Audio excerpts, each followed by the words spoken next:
మీతో ఒక మాట మనవి చేస్తా. కమిట్మెంట్ అన్న మాట ఎంత గొప్పదంటే, కంచికామకోటి పీఠాధిపత్యం వహించిన చంద్రశేఖరేంద్ర సరస్వతి మహాస్వామి వారు ఒకానొకప్పుడు మధ్యాహ్న భోజనం పెడుతున్నారు. ఆయనకి భిక్ష అంటారు. ఆ భోజనం పెడుతుంటే ఆయన అన్నం తిని, పప్పు బాగుందిరా, దేంతో చేశావు అని అడిగారు వంటవాణ్ణి. తోటకూర పప్పు వేశానండి అన్నాడు. చాలా బాగుందిరా అన్నారు. మరునాడు తోటకూర పప్పు వేశాడు. 3-4 రోజులు తోటకూర పప్పే వేశాడు. ఎక్కడిదిరా తోటకూర అని అడిగారు. పీఠానికి వచ్చిన వాళ్ళకి చెప్పానండి, మీకు తోటకూర ఇష్టమని రోజు మోపులు తోటకూర తెస్తున్నారు, తోటకూరతో పప్పు వేస్తున్నానన్నాడు. ఆ మరునాడు భిక్షా సమయానికి అన్నం పెట్టారు. ఆయన నాకు అన్నం వద్దని గోశాలకి వెళ్ళి గోమూత్రాన్ని 3 మాటలు ఆచమనం చేసి గోమయాన్ని నాలుక మీద రాసుకుని వెళ్ళిపోయారు. 2వ రోజు అయింది, అన్నం తినలేదు. 3వ రోజు అయింది, అన్నం తినలేదు.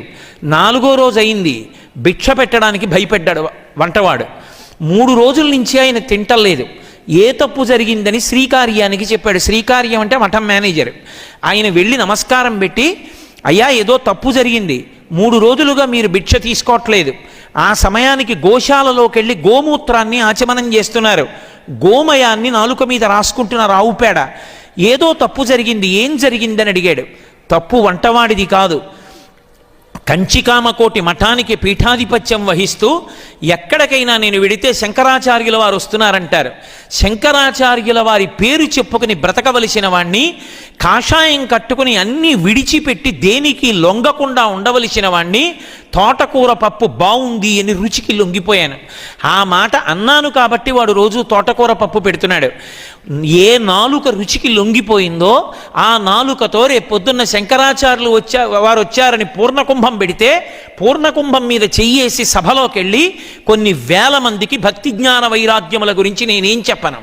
కాషాయం కట్టుకుని రుచికి లొంగిపోయాను కనుక ఆ తప్పు జరిగినందుకు ఏ నాలుక రుచికి లొంగిందో ఆ నోటిని గోమూత్రంతో ఆచమనం చేసి గోమయంతో శుద్ధి చేశానన్నారు. మహానుభావుడు తరువాతి కాలంలో జీవితంలో ఇక ఆయన రుచికి లొంగలేదు. కమిట్మెంట్ అంటే కమిట్మెంటే. ఏ కాలమునందు ఏది చెయ్యాలో ఆ చెయ్యవలసిన పనిని చెయ్యవలసిన సమయానికి చేసిన వాడెవడో వాడే వృద్ధిలోకి వస్తాడు.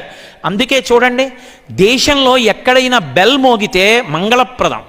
గంట కొట్టారనుకోండి దేవాలయంలో, దేవాలయం తలుపు తీశారని గుర్తు. గంట కొడితే నైవేద్యం పెట్టారని గుర్తు.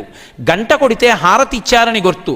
ఒక్క గంట మోగితే మాత్రం దాని పేరు అలారం, ప్రమాద హెచ్చరిక. అలారం అంటే ప్రమాదం జరుగుతోందని హెచ్చరిక. మనం గడియారంలో పెట్టుకునే అలారంకి తెల్లవారుజామున మోగే ప్రాతకాల గంట అని పిలవరెవరు, దాన్ని అలారం అని పిలుస్తారు. అలారం అంటే అది మోగినప్పుడు నువ్వు మంచం మించి లేచిపోయి నేల మీద నిలబడాలి. అలా కాకుండా పడుకునేదాన్ని కానీ నొక్కావా, ప్రమాదం పొంచి ఉన్నది అని గుర్తు. ఏదో తెల్లవారుజామున 5 గంటలకి రైలుకి వెళ్ళిపోవాలి, తెల్లవారుజామున 4 గంటలకు అలారం పెట్టుకున్నావు, అలారం మోగింది, ఒక్క 10 నిమిషాలు ఆగి లేద్దామని దాన్ని ఒక్క నొక్కి పడుకున్నావు, అంతే 6 గంటలకి తెలివచ్చింది, వెళ్ళిపోయింది నువ్వు ఎక్కవలసిన రైలు, చేరవలసిన గమ్యస్థానం పోయింది, వెళ్ళవలసిన ఇంటర్వ్యూ పోయింది, జీవితమే పోయింది. అలారం ఏది ఏ సమయమునందు చెయ్యాలో అది ఆ సమయమునందు చెయ్యాలి. అలా చెయ్యగలగడం అందరి యొక్క కర్తవ్యం.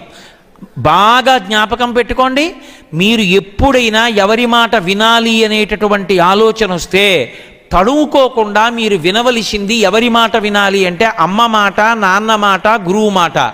ఈ ముగ్గురి మాట మీరు వెనక్కి ఆలోచించవలసిన అవసరం లేకుండా వినొచ్చు. ఎందుచేత అంటారేమో, తల్లిని మించినటువంటి దైవం ప్రపంచంలో ఉండదు. బిడ్డ పుట్టినప్పుడు అమ్మ మృత్యు సదృశమైనటువంటి ఖేదం పొందుతుంది. అమ్మని హాస్పిటల్లోకి తీసుకెడుతుంటే బ్రతకచ్చు, బ్రతకకపోవచ్చు. ఒక్కొక్కసారి అసలు ప్రమాదకరమైన సంఘటన జరిగితే బిడ్డ పుట్టి తల్లి చచ్చిపోవచ్చు. ఆమె శరీరంలో ఉన్న నెత్తురెంతో ఓడిపోవచ్చు. ఆమెకి అనేకమైన వ్యాధులు రావచ్చు. హాస్పిటల్లో దగ్గరలో ఉండొచ్చు, ఉండకపోవచ్చు. అయినా సరే ఏ తల్లి అయినా సరే బిడ్డల్ని కనడాన్ని అంగీకరిస్తుంది. కన్న బిడ్డలకి పాలిచ్చి పెంచి పెద్ద చేస్తుంది.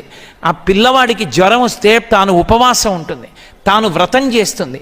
పిల్లవాడు చదువుకుంటుంటే తాను రాత్రి లేచి కాఫీ కాచి ఇస్తుంది. ఆ పిల్లవాడు బ్రతికుండాలని నా ఆయుర్దాయం పోసుకు బతకమని కోరుకుంటుంది. అటువంటి అమ్మ లోకంలో ఏ ప్రతిఫలాన్ని కోరదు. అటువంటి అమ్మకి నమస్కారం, నాన్నగారికి నమస్కారం.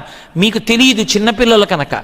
మీలో ఎందరో తండ్రులు రేపు మీకు ఇంజనీరింగ్లో ఫీజు కట్టడానికి